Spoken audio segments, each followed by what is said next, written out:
بات جو دل سے نکلتی ہے اثر رکھتی ہے، لیکن یہاں دشواری یہ تھی کہ عثمان کے دوستوں کے دل تو عثمان کے سینے میں دھڑک رہے تھے، لیکن عثمان کے دل پر ایک خوبصورت اور عیار لڑکی کا قبضہ تھا۔ گزشتہ رات عجیب بات ہوئی، عثمان نے کہا۔ میں 4 خواب اور گولیاں کھانے لگا تھا تو وینا نے میرا ہاتھ پکڑ لیا۔ میرے دل میں وینا کی وہ محبت رہی ہی نہیں جو ہوا کرتی تھی، پھر بھی میں اس کے سامنے بے بس ہو گیا اور صاف طور پر محسوس کیا کہ میں وینا کا سامنا نہیں کر سکتا۔ میں نے اپنے دل کو یہ سمجھانے کی بہت کوشش کی کہ وینا محبت کے قابل نہیں اور یہ لوسی کے مقابلے میں کچھ بھی نہیں، لیکن وینا میرے ذہن اور دل پر ایسی غالب آئی کہ میں نے گولیاں نہ لی، مگر اس وقت مجھے ان گولیوں کی شدید ضرورت تھی۔ میرے دل میں آئی تھی کہ وینا کو ڈانٹ ڈپٹ کر کمرے سے نکال دوں، لیکن میں اپنے آپ کو اتنا کمزور سمجھ رہا تھا کہ میں پلنگ پر جا گرا اور اس کی منت سماجت کی کہ مجھے 1-2 گولیاں لینے دو۔ آخر اس نے مجھے 2 گولیاں کھانے کی اجازت دے دی۔ ایسا کیوں ہوا ہے یار؟ کیونکہ تم نے اپنے آپ کو ذہنی طور پر مفلوج کر لیا ہے، کیپٹن آصف نے کہا۔ میں نے ایسا ہی ایک کیس پہلے بھی دیکھا تھا، میجر سمی نے کہا۔ مجھے ڈر ہے کہ تم بھی اس حد تک نہ پہنچ جاؤ۔ وہ حد یہ ہے کہ ذہن کسی اور وجہ سے اکڑا ہوا ہوتا ہے یا غصہ کسی اور وجہ سے آتا ہے تو یہ بیوی بچوں پر، اپنے ماتحتوں پر، حد یہ کہ اپنے ماں باپ اور بزرگوں پر نکالا جاتا ہے۔ ایسے خاوند اکثر اپنی بیویوں اور بچوں کی پٹائی بھی کرتے رہتے ہیں اور لوگ اصل وجہ سمجھے بغیر یہ کہتے ہیں کہ یہ شخص تو پاگل ہے۔ مجھے بھی یہی ڈر ہے سمی، عثمان نے کہا۔ میں اس حد تک پہنچنے والا ہوں، لیکن میں اس لڑکی کو ایک بار دیکھنا یا ملنا ضرور چاہتا ہوں۔ دیکھ لو، مل لو اسے، سمی نے کہا۔ میں نے تمہیں بتا دیا ہے کہ اسے کہاں دیکھا گیا ہے، لیکن ایک خطرہ ہے عثمان، کیپٹن آصف نے کہا۔ تم اسے دیکھ کر پھر اس کے جال میں پھنس جاؤ گے۔ وہ تمہیں مل بھی گئی تو کیا کرو گے؟ کیا کہو گے اسے؟ وہ تمہیں پھر گمراہ کر دے گی، میجر سمی نے کہا۔ پھر ہمارے خلاف زہر اگلے گی اور تم پھر ہمیں اپنا دشمن سمجھنے لگو گے۔ لیکن چاہتا میں بھی یہی ہوں کہ کراچی جاؤ اور اسے دیکھو۔ عثمان تو جانا ہی چاہتا تھا، اس کا مقصد اور اس کا ارادہ جو بھی تھا، اس نے جانے کا ارادہ پکا کر لیا۔ دراصل میجر سمی اور کیپٹن آصف بھی یہی چاہتے تھے کہ وہ کراچی جائے اور اس لڑکی کو دیکھے۔ ان دونوں کو خطرہ یہ نظر آ رہا تھا کہ عثمان لڑکی کو دیکھتے ہی اس کے جال میں جا پھنسے گا۔ اس خطرے کو کم کرنے کے لیے دونوں نے عثمان کو بڑی اچھی طرح سمجھا دیا اور قائل کر لیا کہ وہ اسے دیکھتے ہی دوڑ کر اس تک نہ پہنچے، بلکہ کسی طرح اپنے آپ کو چھپا کر 1-2 دن دیکھے کہ وہ کہاں جاتی ہے، کیا کرتی ہے اور اس کے شب و روز کس طرح گزرتے ہیں۔ پاکستان کی جڑوں میں اترے ہوئے جاسوسوں کی سرگرمیاں بڑی ہی پراسرار اور پرخطر تھیں۔ لوسی کراچی میں موجود تھی۔ اس کے متعلق پاکستان میں مقیم انڈیا کے سفیر نے بڑی سختی سے یہ حکم جاری کیا تھا کہ اس لڑکی کو اس جگہ سے دور رکھا جائے جہاں یہ پہنچائی گئی تھی، اور اگر خطرہ ہو تو کراچی میں ہی چھپا کر رکھا جائے یا اندرون سندھ بھی بھیج دیا جائے، اور اگر ضرورت پڑی تو اسے واپس انڈیا بھیج دیا جائے۔ لوسی کوئی عجیب و غریب لڑکی نہیں تھی، نہ ہی یہ کوئی طلسماتی چیز تھی۔ ایسی نہ جانے کتنی لڑکیاں ہمارے سامنے، ہمارے معاشرے میں گھومتی پھرتی نظر آتی ہیں۔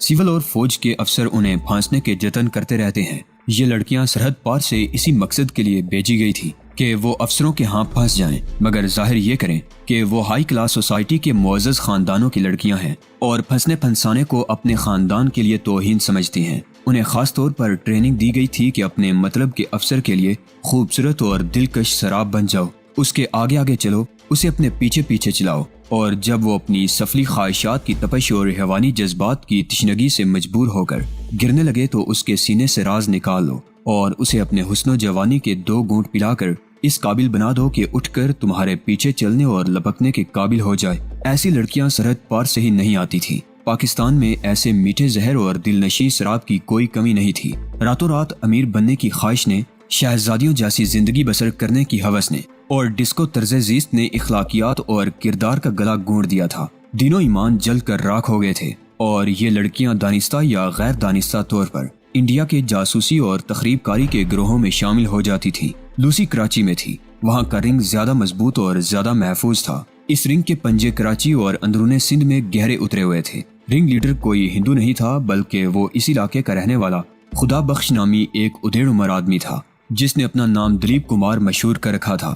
وہ علیحدگی پسند سندھیوں کے لیڈروں میں شمار ہوتا تھا اور جے سندھ تحریک کا سرگرم ورکر تھا۔ اندرون سندھ میں وہ خاص طور پر مشہور اور مقبول تھا۔ دشمن کے جاسوس اور تخریب کار اس علاقے میں کامیاب ہوتے ہیں جہاں علاقے کے رہنے والوں میں سے کچھ بااثر لوگ ان کے ساتھ شامل ہو جائیں۔ لوسی نے ایک روز اپنے رنگ کے ایک ساتھی راما راؤ سے کہا، میں پاکستان کے 2 شہروں لاہور اور اسلام آباد میں رہی تو میں آزادی سے ہوں، لیکن یہ خوف کبھی کم کبھی زیادہ دل میں موجود رہا کہ میں پکڑی جاؤں گی۔ حالانکہ میں دیکھ رہی تھی کہ پاکستان کے بڑے آدمیوں کو عورت کی جھلک چاہیے، خواہ وہ عورت ان کی جانی دشمن ہی کیوں نہ ہو، لیکن کراچی اور سندھ میں آ کر یوں محسوس ہوتا ہے جیسے میں انڈیا میں آ گئی ہوں۔ ارے بے وقوف، راما راؤ نے کہا، یہ علاقہ ہے ہی انڈیا کا۔ مشرقی پاکستان تو ہمیں لڑ جگڑ کر اور زمین دوز کارروائیاں کر کے ملا تھا، سندھ کو لینا اتنا مشکل نہیں ہوگا۔ بھگوان پاکستان کے لیڈروں اور حکمرانوں کی عقل اور آنکھوں پر اسی طرح پردہ ڈالے رکھے تو ہماری حکومت جب چاہے سندھ پر ہاتھ صاف کر سکتی ہے، اور کرے گی۔ لوسی نے کہا، میں کہنا یہ چاہتی تھی کہ میں نے پاکستان کے صرف شہر اور شہری زندگی دیکھی ہے، دل چاہتا ہے سندھ کا دیہاتی علاقہ دیکھوں۔ ابھی میرا کوئی کام تو ہے نہیں، نہ ابھی کوئی ذمہ داری دی گئی ہے، یہاں کے کرتا درتا تم ہی ہو، مجھے سندھ کی سیر کرا سکتے ہو، کیوں نہیں؟ راما راؤ نے کہا، یہ تو تمہارا حق ہے، تم نے ذمہ داری کی بات کی ہے، میں تمہیں ایک مشن پر لگاؤں گا۔ تم جانتی ہو یہاں پاکستان کی نیوی ہے، 2 افسر ہمارے ہاتھ آئے ہیں، معلوم ہوا ہے کہ پاکستان نیوی کہیں سے نئے میزائل لے رہی ہے، لیکن ابھی یہ کام شروع کرنے میں وقت لگے گا۔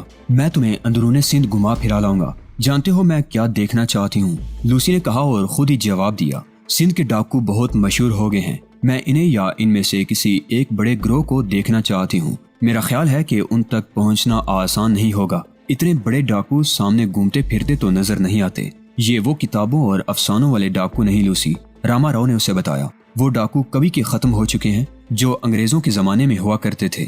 یہ جو سندھ میں ڈاکے ڈالتے پھرتے ہیں کوئی پیشہ ور ڈاکو نہیں۔ ڈکیتی اور اغوا کا سلسلہ ہم نے یہاں کے اسٹوڈنٹس اور دوسرے لوگوں سے شروع کروایا ہے۔ مشرقی پاکستان میں تو ہم نے 80-90 ہزار کمانڈو داخل کر دیے تھے جو وہاں کے بنگالیوں میں گل مل گئے تھے۔ یہاں ہم نے ڈاکے اور اغوا کا سلسلہ شروع کروا دیا ہے۔ جب یہ وارداتیں بڑھنے لگیں اور کوئی پکڑ دکڑ نہ ہوئی تو کچھ لوگوں نے ڈکیتی کو پیشہ اور شغل بنا لیا۔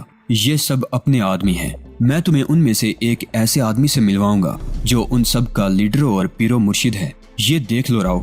لوسی نے کہا، میرا وہاں جانا میرے لیے خطرناک تو نہیں؟ نہیں، راؤ نے جواب دیا، میں تمہیں کسی ڈاکو یا کسی اور آدمی کے پاس اکیلا چھوڑاؤں، وہ آدمی خواہ کتنا ہی بڑا اور کتنی ہی بڑی حیثیت کا کیوں نہ ہو، میں صرف یہ کہہ دوں کہ اس لڑکی کا خیال رکھنا، انڈیا کی ہے اور یہ ہماری لڑکی ہے، تو وہ آدمی تمہیں مذہبی کتاب کی طرح سنبھال کر رکھے گا۔ دوسری طرف ان لوگوں کا یہ حال ہے کہ اپنے ہی کسی رشتہ دار کی بیٹی کو اغوا کر کے اس کے ماں باپ کو اطلاع بھجوائیں گے کہ اتنے لاکھ روپیہ دو اور بیٹی کو چھڑوا لو۔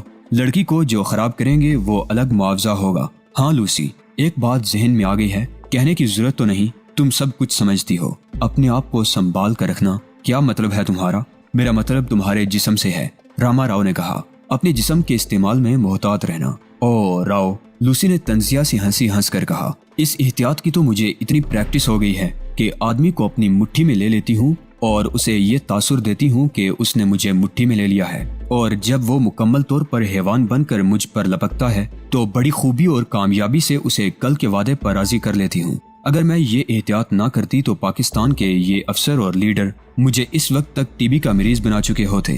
لاہور میں میرا آخری شکار پاک آرمی کا ایک میجر تھا، اس کی جسمانی ہوس پوری کیے بغیر میں نے اسے صحیح معنوں میں پاگل بنا دیا ہے، اور اسے جس طرح میں نے دونوں ہاتھوں سے لوٹا ہے وہ تم تصور میں بھی نہیں لا سکتے۔ وہ میری ہر فرمائش پوری کرنے میں فخر اور دلی سکون محسوس کرتا تھا۔ بدبخت کے پاس پیسے کی بھی کمی نہیں تھی، میں اسے 100 روپے کا تحفہ دے کر اس کے جواب میں 1000 روپے کا تحفہ لے لیا کرتی تھی۔ اس نے جو کپڑے مجھے دیے ہیں وہ تو کوئی شہزادی ہی پہنتی ہوگی۔ یہ استادوں کی ٹریننگ کا کمال ہے، راما راؤ نے کہا، ورنہ تمہاری عمر کی لڑکی جذبات میں آ کر خراب ہو ہی جاتی ہے۔ استادوں کا کمال تو ہے، لوسی نے کہا، لیکن میں نے یہ ٹریننگ ایک پاکستانی عورت سے حاصل کی ہے۔ اس کے ساتھ ایک فنکشن میں ملاقات ہوئی تھی، اس کی عمر 40 سال کے قریب ہے لیکن کمبخت 20 سال کی لگتی ہے۔ ایسی استاد عورت ہے کہ ایک آدمی کو پھنسائے رکھتی ہے۔ اس نے مجھے صاف الفاظ میں بتایا تھا کہ وہ جسے پھانستی ہے اس کی 1-2 نفسیاتی کمزوریاں بانپ لیتی ہے، پھر ان کمزوریوں کو اپنی مٹھی میں لے لیتی ہے،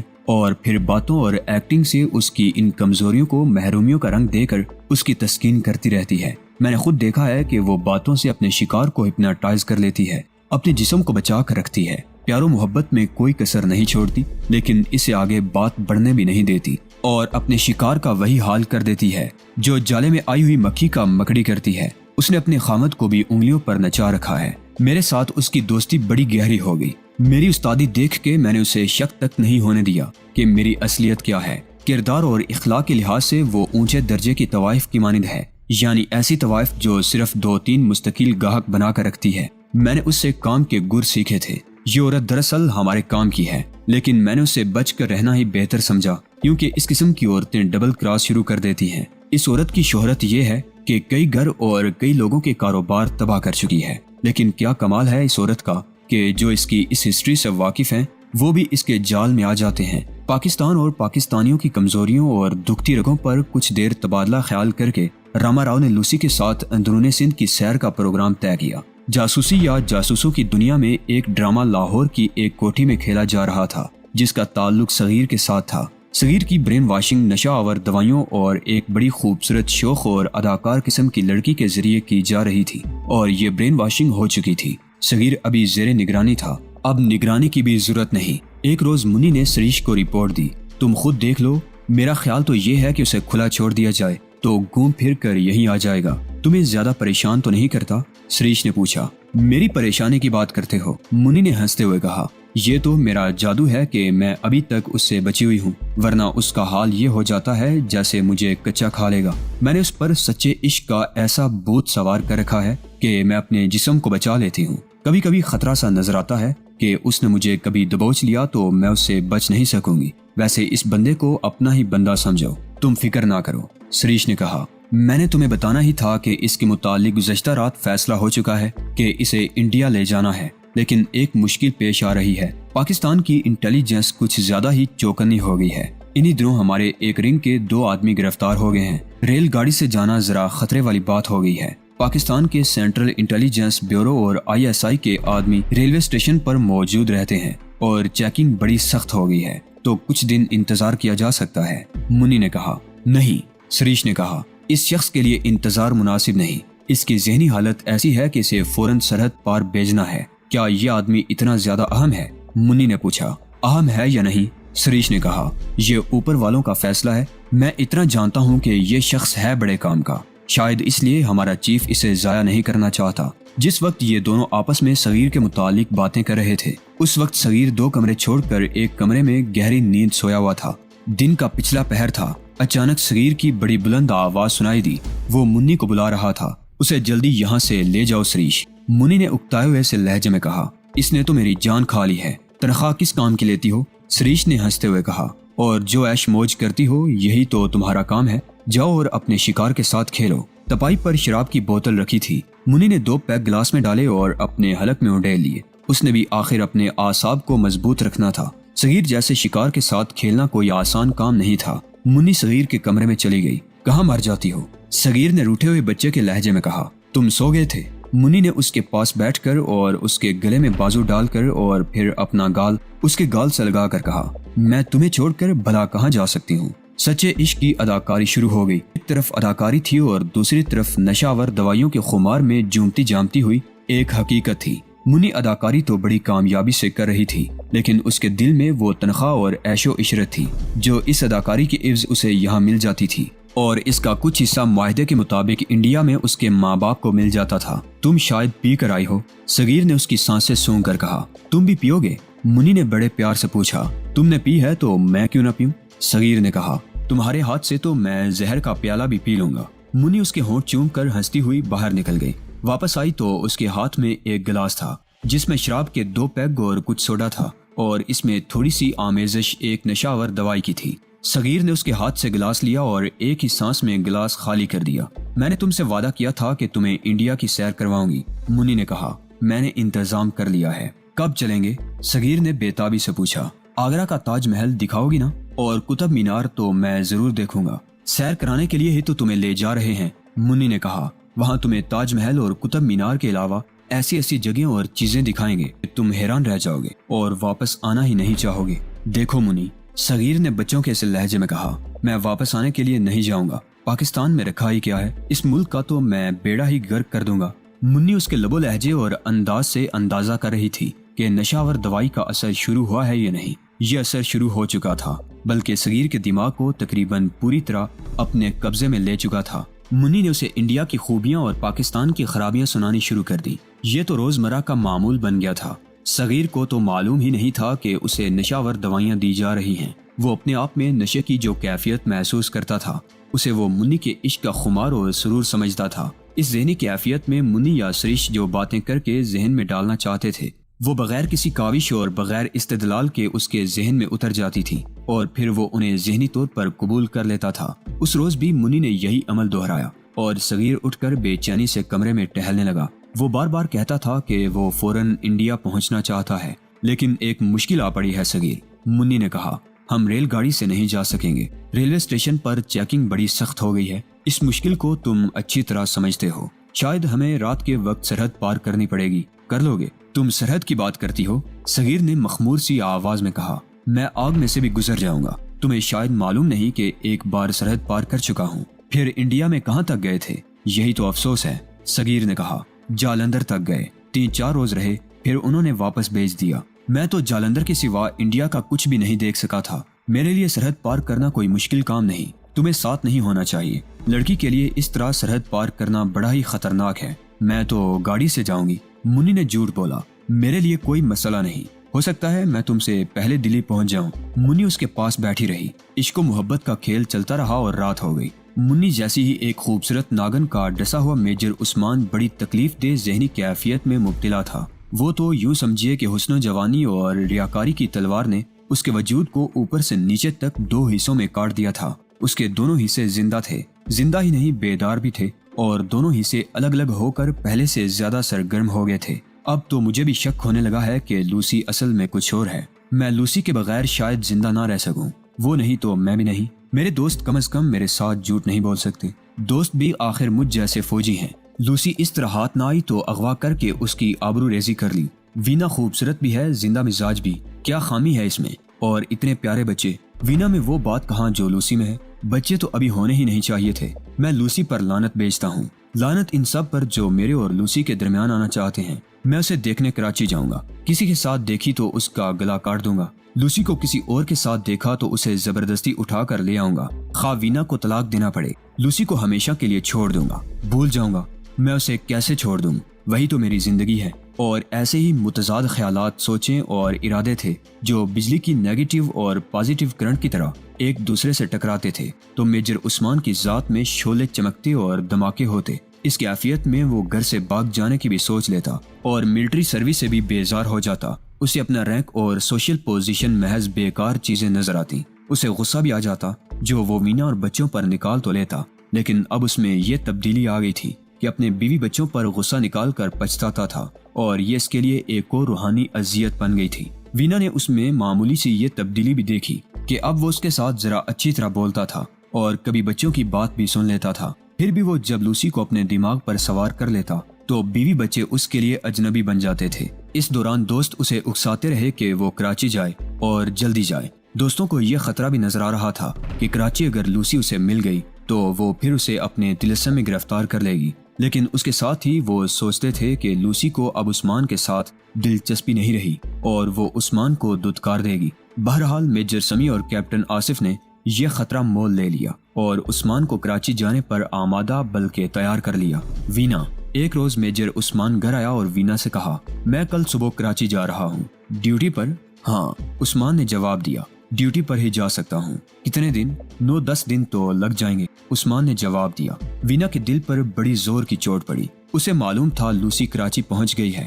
عثمان سے تو وہ پوچھ نہیں سکتی تھی کہ وہ لوسی کے لیے جا رہا ہے یا واقعی ڈیوٹی پر۔ اسے یہ ڈر بھی محسوس ہوا کہ لوسی نے عثمان کو فون کیا ہوگا اور اسی ڈائن نے اسے کہا ہوگا کہ کراچی آؤ۔ وینا بجھ کے رہ گئی۔ شام کو عثمان باہر نکل گیا تو وینا نے میجر سمیع سے بات کرنے کے لیے اس کی یونٹ کے آفیسرز میس میں فون کیا۔ میجر سمیع کو کمرے میں اطلاع ملی تو وہ دوڑتا ہوا فون پر پہنچا۔ بھائی جان، وینا نے میجر سمیع سے کہا، اس چڑیل نے تو ہمیں کراچی پہنچ کر بھی نہیں بخشا۔ عثمان کراچی جا رہا ہے اور کہتا ہے کہ ڈیوٹی پر جا رہا ہوں۔ مجھے عثمان کی کسی بات پر یقین نہیں آتا۔ آپ نے بھی دیکھا ہے کہ وہ کس قدر جھوٹ بولتا ہے۔ کیا آپ اس کے آفس سے معلوم کروا سکتے ہیں کہ وہ واقعی ڈیوٹی پر جا رہا ہے؟ میں نے آپ سے بات کرنی تھی بابی، میجر سمیع نے کہا۔ آپ اتنا زیادہ پریشان نہ ہوں، میں اور کیپٹن آصف خود عثمان کو کراچی بھیج رہے ہیں۔ امجد صاحب اور اختر صاحب کو بھی معلوم ہے۔ یہ تو آپ جانتی ہیں کہ لوسی کو امجد صاحب نے کراچی میں کسی کے ساتھ دیکھا تھا۔ آپ کو پہلے بتا دیتا لیکن آپ کے ساتھ علیحدگی میں بات کرنے کا موقع ہی نہیں ملا۔